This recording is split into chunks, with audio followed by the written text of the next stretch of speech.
Have you thought about a Tenkara rod? Let's take a look on the Backcast.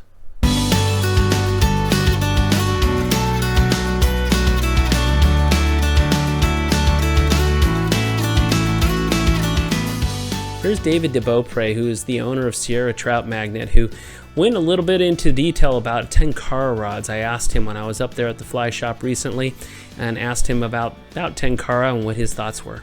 Another fun aspect of fly fishing is the Tenkara fly rod, and they have no reels. They have a set amount of line, and they are extremely light. The beauty of them is they'll actually compress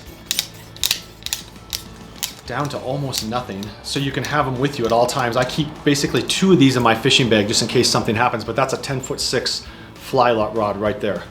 Basically, you can't put a reel on it. It has a set amount of line, which is, for this rod, it's around 12 to 15 feet. So we can do everything from Euro nymphing to it, to indicator nymphing, dry fly fishing. You can do somewhat of a streamer presentation, although it's not very satisfying.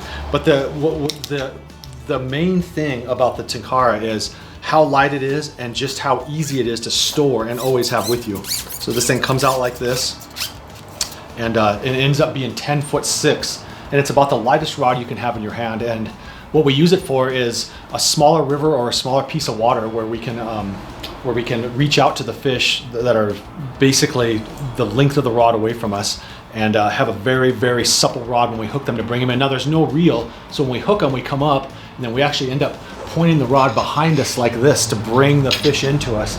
And it's a little different, but it's definitely a fun thing to have in the bag, and to it's kind of a purest way to do the sport, because there's no reel. There's just a line that attaches to the end, and most of the time we're throwing a dry fly in the high country, basically. It's a special knot. It's really simple.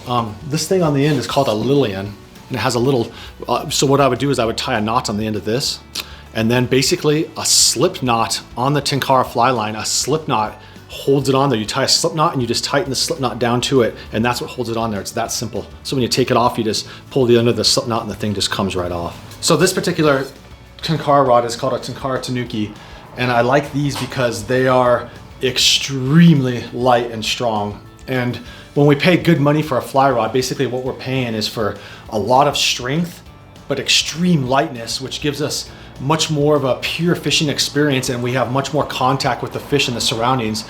With a real light, sensitive rod, we can have all that feedback.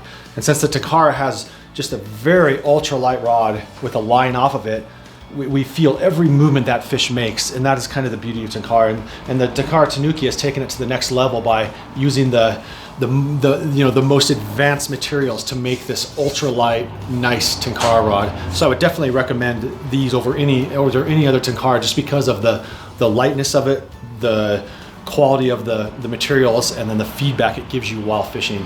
It makes for a really cool experience. Once again, it's not for all situations, but there are certain situations when you can have a lot of fun with the Tenkara.